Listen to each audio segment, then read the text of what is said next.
Hey guys, welcome back to Home Built, and this week we are getting stuck into building the tilt frame for the Frankenhauler.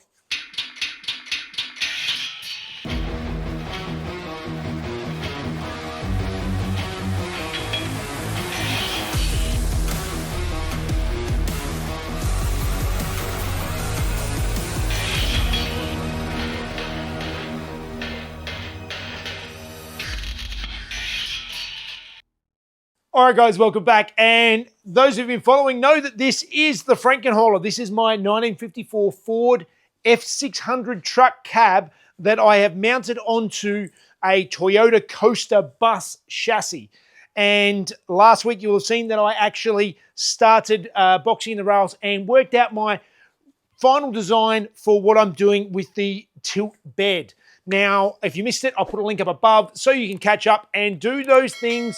Like and subscribe and comment. That all really helps out that crazy algorithm.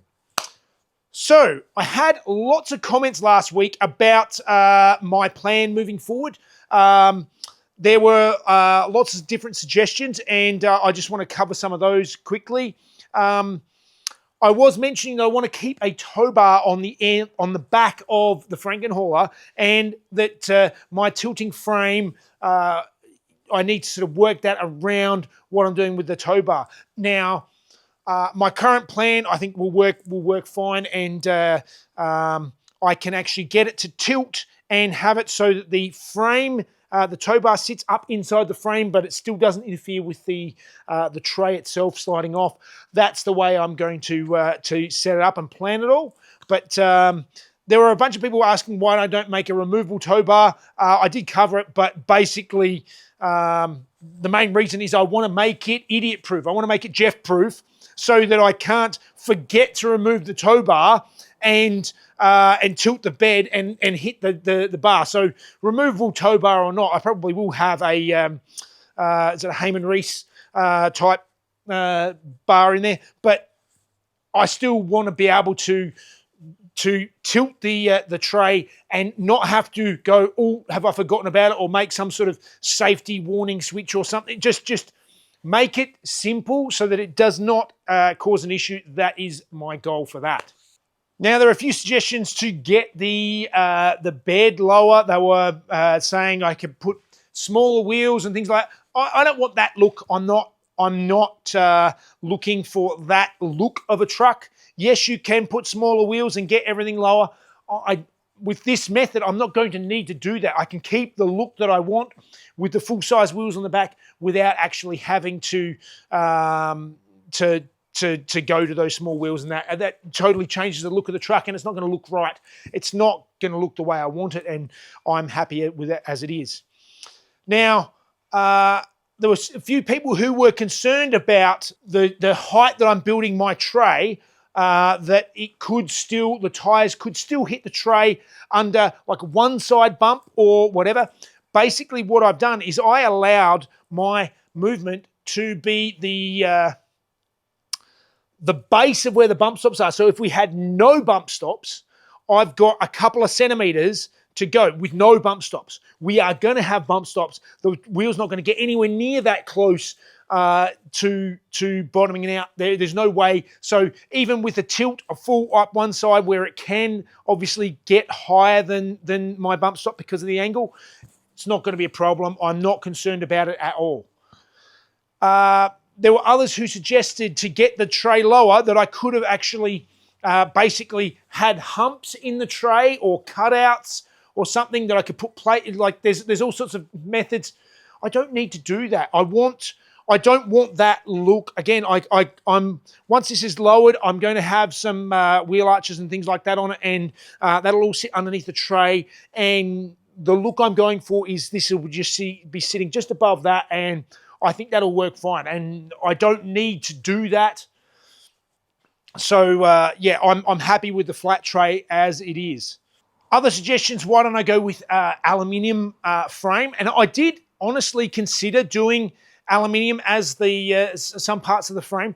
The issues with aluminium is that it's slightly more difficult to work with. It's a lot more expensive, but Also, the benefit of steel is that steel, when it's under high stress, will generally bend. So you'll get bends and you won't get total failure. Whereas aluminium, when if it was borderline weak, and you have this with some aluminium trailers and stuff, it will actually break the welds. Aluminium is very brittle, so it doesn't bend as well as what steel does. So steel will bend, and often you might see it sagging and moving, but you're not necessarily totally broken and totally damaged, whereas aluminium can crack and break, and that's why I'm sort of erring away from it.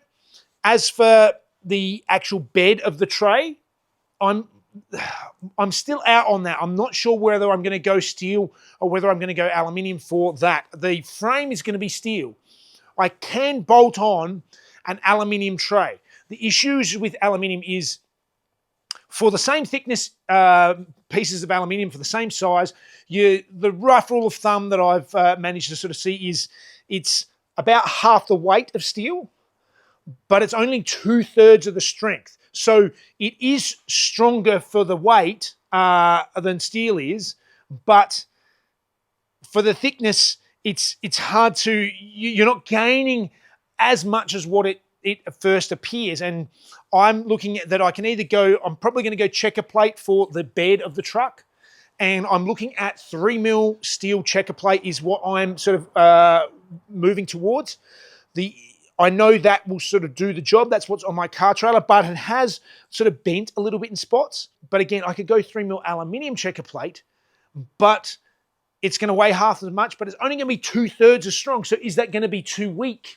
And will it just break and give way if there's a problem? And the other benefit of steel is that I can actually weld it into the frame. So I can actually reinforce everything again by welding it in rather than just bolting it in, which is what I'd have to do with aluminium. The welding in actually ties it in and locks it in better and actually adds to the strength. So it makes it even stronger, whereas the aluminium would just be bolted in. So jury's still out on that. I'm not sure which way I'm going to go, but I am swaying towards the steel because of that weld-in factor. And last thing, there were comments from people who obviously watched last video but missed others where I've covered it several times. I've mentioned multiple times. There were still lots of comments about airbags, whether I put airbags in the truck. I've covered them all previously, but the reasons I'm not going with it is basically because I'm going to lower this static, and legally you cannot go lower than 100 millimeters off the ground, even with the airbags fully aired out. That is the law. So you can't sort of make it go dump on the ground. That's not legal. So I'm going to lower it anyway. It's going to be static. It's going to be static, like probably 150 mil on the ground, off the ground. I could make the airbags go down another 50 mil. It's a lot of work for very little return. It's not worth bothering about. I'm going to make the tray do the work rather than just going to all the effort of putting airbags in and changing all that around. So I'm not doing that. And same as people saying ramp truck or beaver tail. And as I mentioned before, I just don't like the look. Some people like them. I don't. I want this to be a flat tray, and that's what I'm going to build. All right, so let's get back into it. So last week I boxed in these rails, and that was the start of the process of moving forward and getting this ready to go. Now, I've done a bunch more calculations. I've gone into, I just quickly sketched up in CAD the dimensions and sort of did some movements and sort of worked out that my hinge point here is probably not quite right. I did it on paper, and obviously it's not as accurate.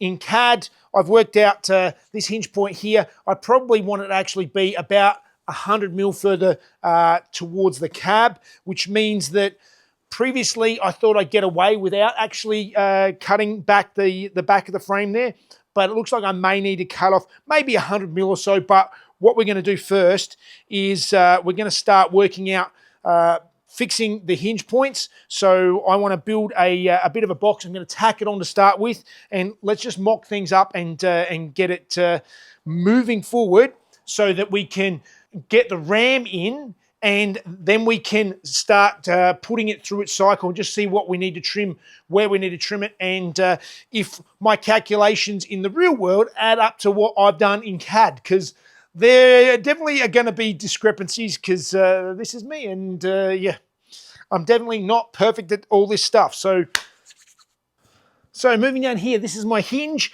and my hinge is going to be mounted, as I said, probably about 100 mil back from where that mark is. That's where I want my my center mark of my hinge. But as you can see, currently there's a gap between the hinge and where this rail is going to sit. So I need to build some sort of standoff to make a nice solid mount for this hinge to mount onto. So that's my first task. Let's get onto that.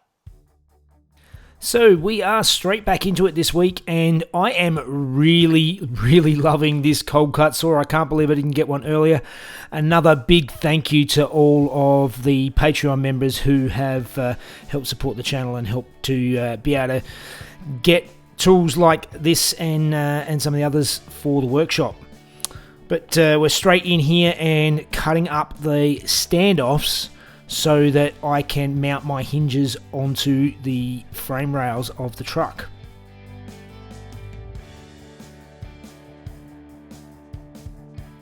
And then it's over to the plasma table, which is another extremely handy tool and is going to come in very handy on this project with a lot of bits and pieces.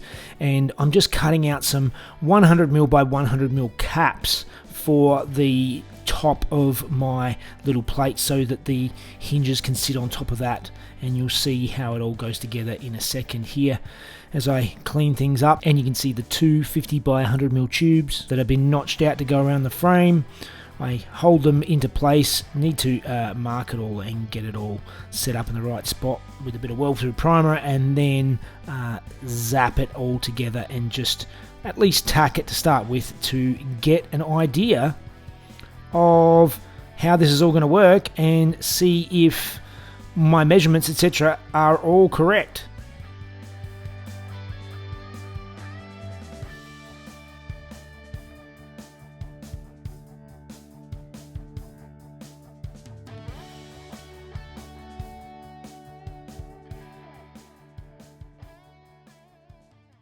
All right, so I have tacked everything into place. This is just tacked in here.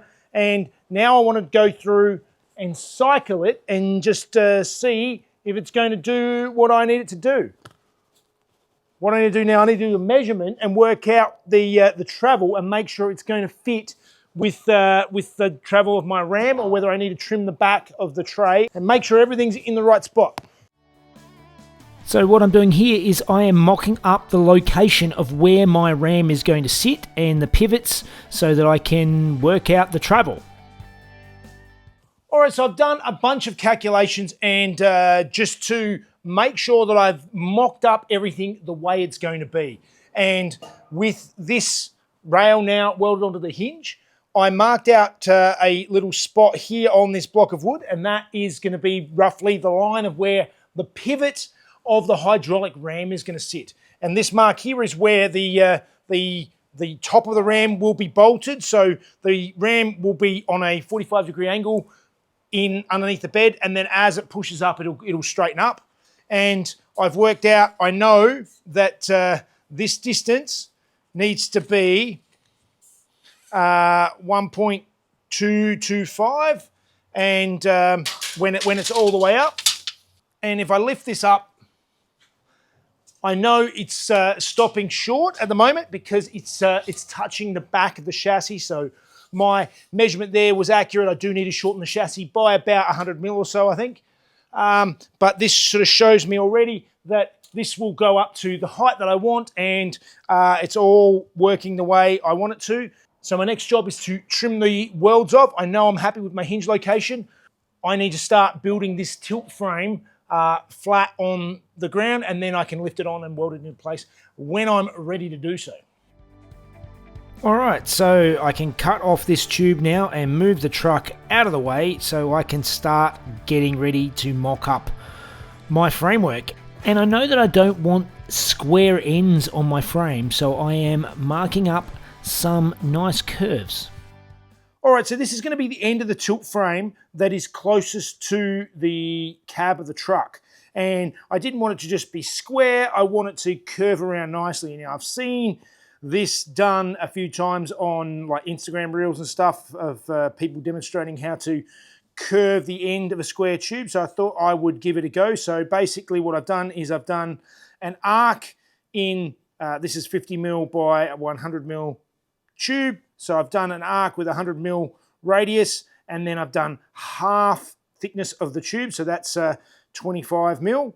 So I'm going to cut out this section here, leaving this bit, and then curve it around, and hopefully this edge should sit down next to this side here, and I can weld it on. If that doesn't make sense, keep watching, and hopefully it all works out that way.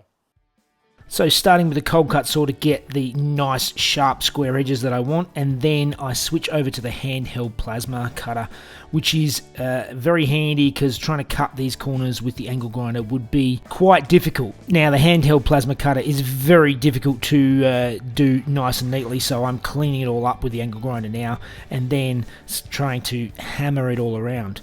And I realised that my half the thickness of the tube was not enough space on the end, so I had to trim it out a bit further, and then I can sort of tack and continue to twist the end around until I get the nice curve that I'm looking for. Once I'm happy, I can weld them up solid, grind it all back, and we have a nicely curved square tube.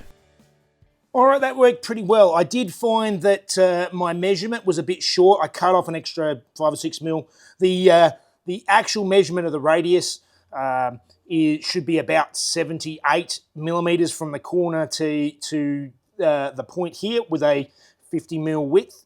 2 pi r divided by 4, that's what we have here. But overall, I'm very happy with the result. We've got a nice curved corner.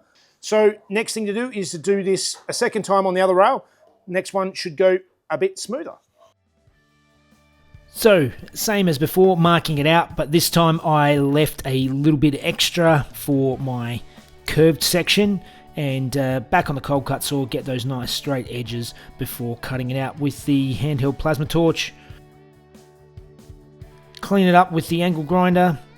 Then the last time I just used the hammer to sort of bash it around, and this time I sort of realised it kept springing back, so I got onto it with my pliers wrench, which sort of grabbed hold of it, and I could sort of put some tension on it while I tacked it into place before welding it up solid. And then grind it all back, same as the other side, and it's looking pretty good. So as for that little end cap, I always planned on cutting it off anyway. I just left it on there to help hold it all nice and square while I twisted it around the corner. So my little world-class plasma cutter actually came in quite handy.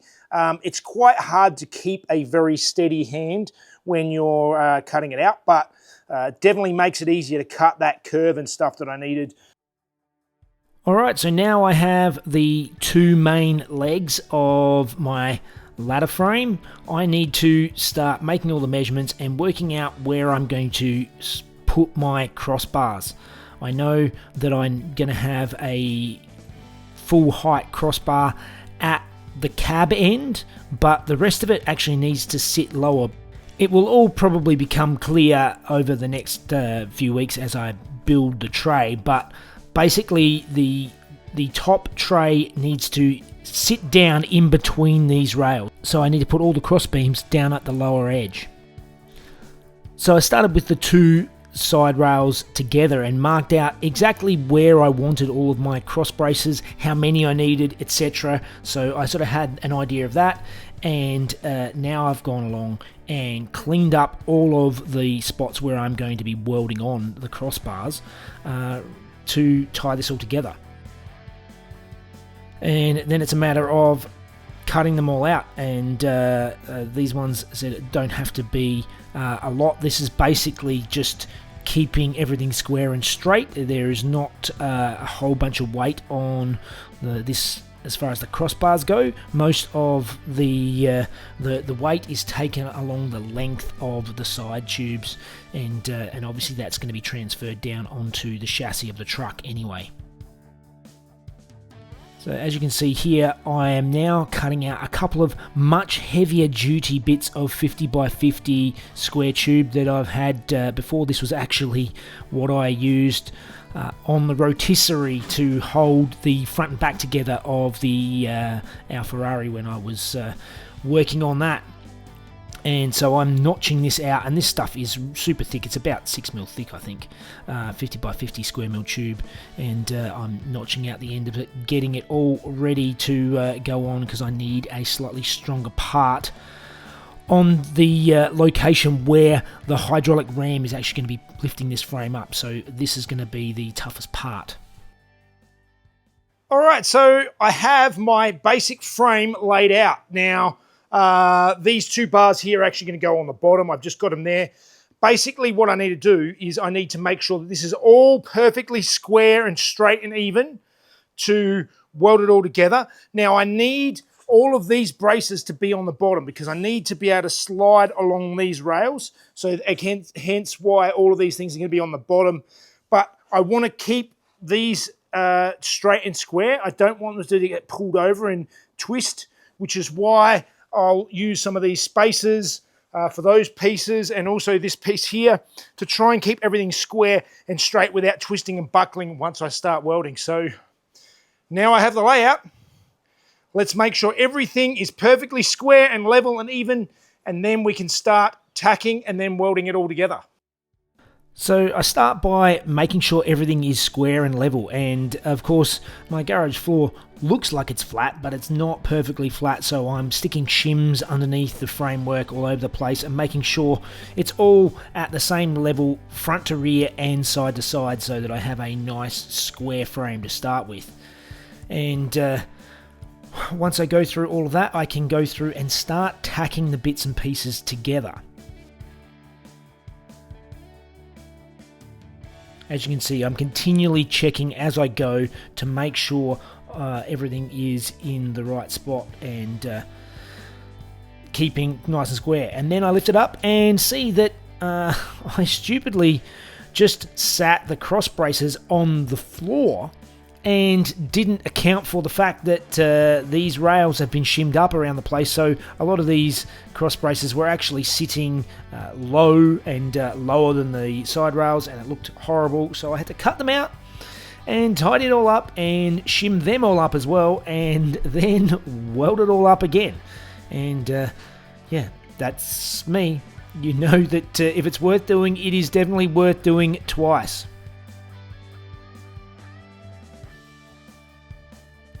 And once I was happy with the rest of the pieces, I flipped it over and mounted in the front two, and then I'm going around now and tacking in the bases before going in and welding everything nice and solid.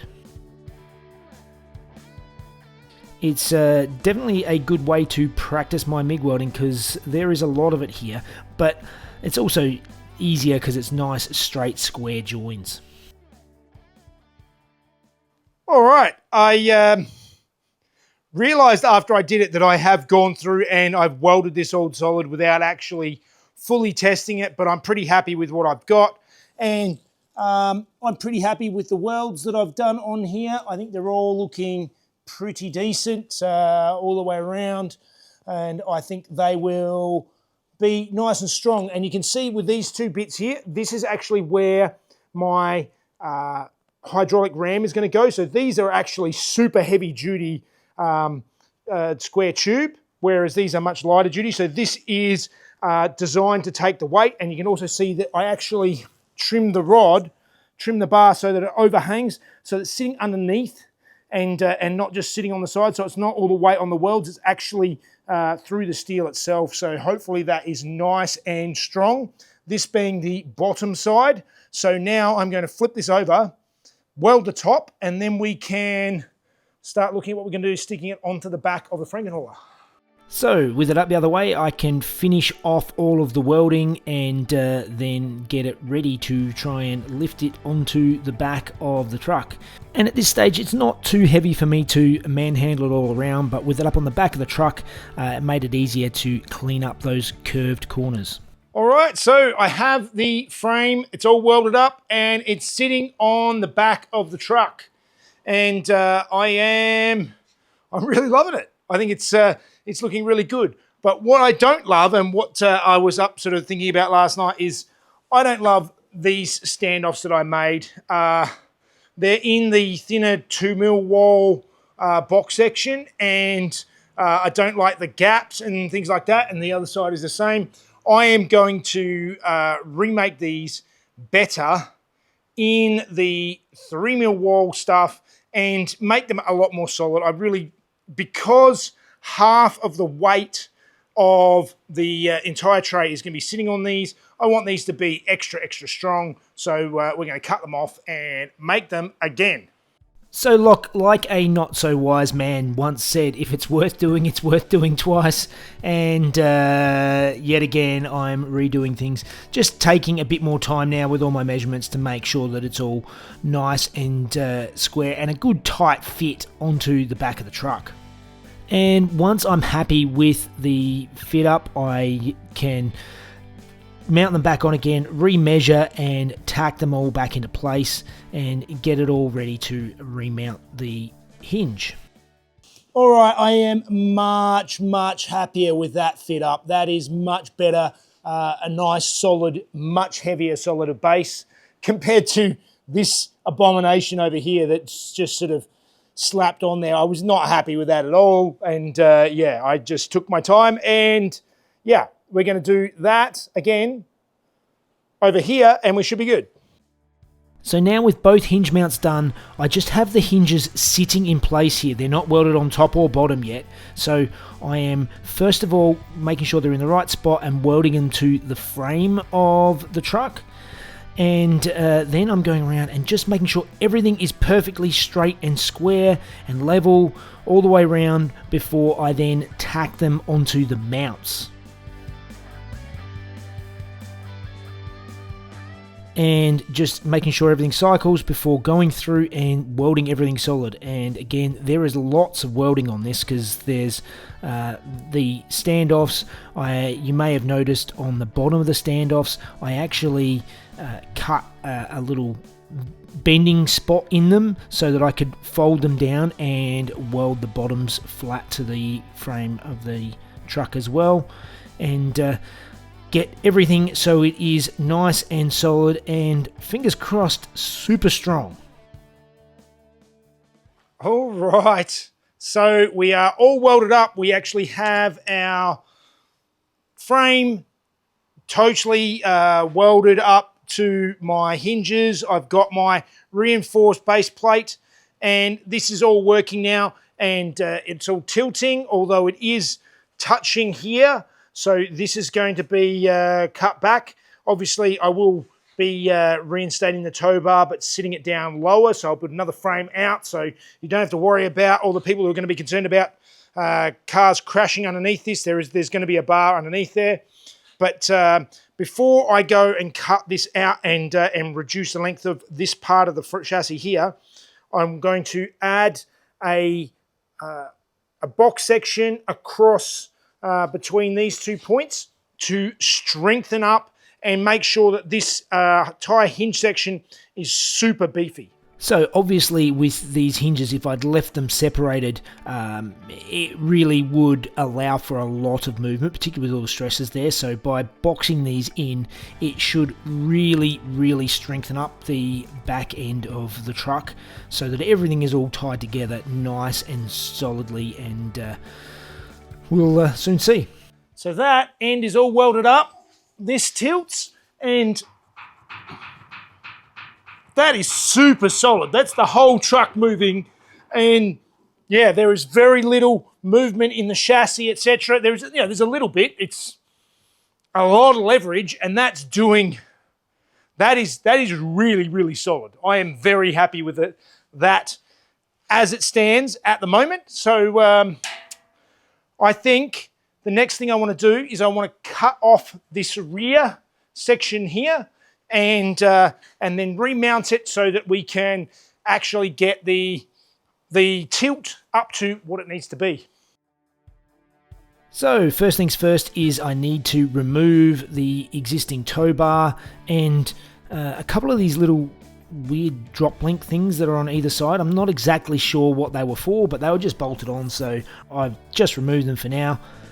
And then I can start marking out and cutting off that rear part of the frame, but obviously I want to remount it again, so it's welded on quite well on either side, and I need to cut off the existing parts of the frame rails and clean it all up so that it can be remounted back in again. All right, so I now have trimmed back the back of the truck. This panel here is just sitting in place. I haven't actually welded it in yet, but I want to go through now, and I'm just going to measure the tilt of the bed and see if it gets close to what I am looking for as far as the height goes, because before I couldn't get it all the way up because it was touching. I know that from my little mark here, I can move this up, and it needs to be 1,225 millimeters is going to be the travel distance. So let's see if that if I can get to that. It's heavy, but that there is roughly, and that's going to be plenty low enough at the back. That is going to work out fantastically. Oh, that is good. I am happy with that. So now, let's just clean up this rear section and re-weld it in, and we should be good.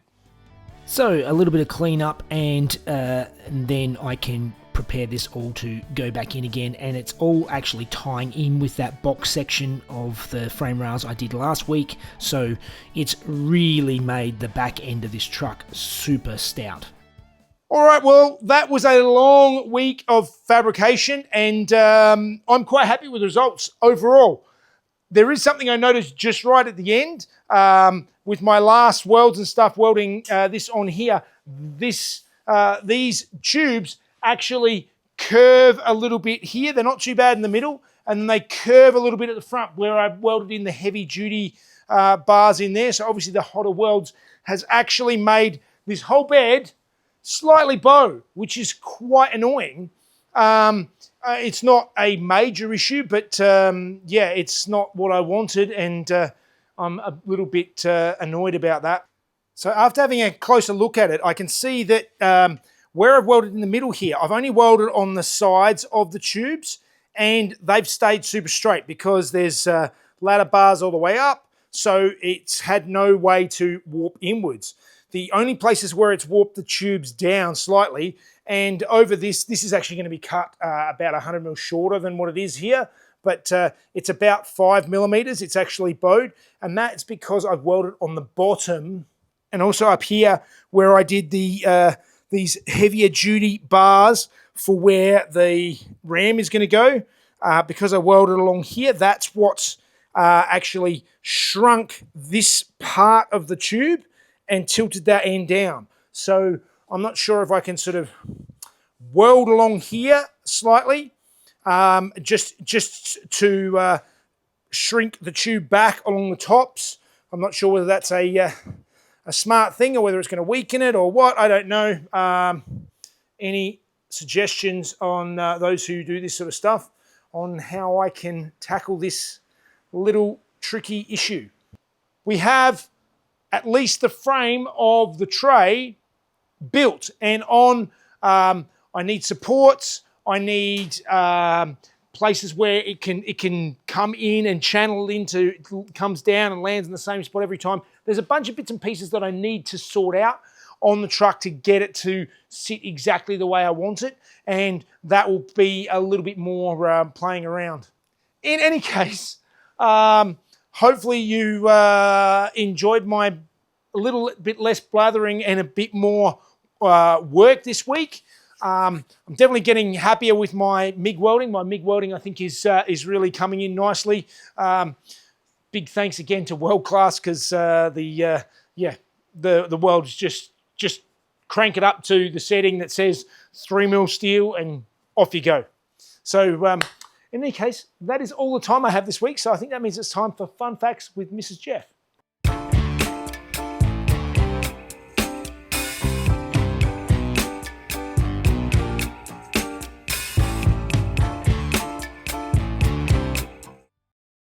Hey guys, last week we discussed the success of Ford's Cortina, But we glossed over the most iconic Cortina of them all, the Lotus Cortina. Beginning in 1961, Colin Chapman wanted to start building his own engines for his Lotus cars. So he commissioned his close friend Harry Mundy to start development of a twin-cam version of Ford's Kent engine. The engine was first released in the Lotus Elan as a 1.5 litre, but was soon upgraded to 1.6 litres. While the engine was being developed, Ford asked Colin Chapman to fit the engines in 1,000 Ford saloons to homologate them for Group 2 racing. Ford supplied the Cortina's body shells, and they also managed sales and marketing, while Lotus did all the mechanical and body changes. These changes included the twin-cam engines and gearbox, as well as the suspension and lightweight alloy panels for the boot, bonnet and doors. And all of the cars were painted white with a green stripe. In racing, they were a dominant force against all but the 7-litre Ford Galaxies. By the end of the Mark I's run in 1966, they had an impressive competition reputation and were also being made in left-hand drive. All right, I'm very happy with the progress this week, and I've already been doing some resets overnight of flame straightening and being able to get that frame back into shape again, and it shouldn't weaken it, or probably weaken it less than the welding did, so I'm not too concerned about that. I think that'll be something to have a play with next week and start moving forward. But I'm very excited that we've actually got like a big part of the tilt frame there. So next week we'll get into straightening that, and then hopefully some hydraulics and all sorts of stuff. Yeah. Some more banging and crashing? It's going to be loud.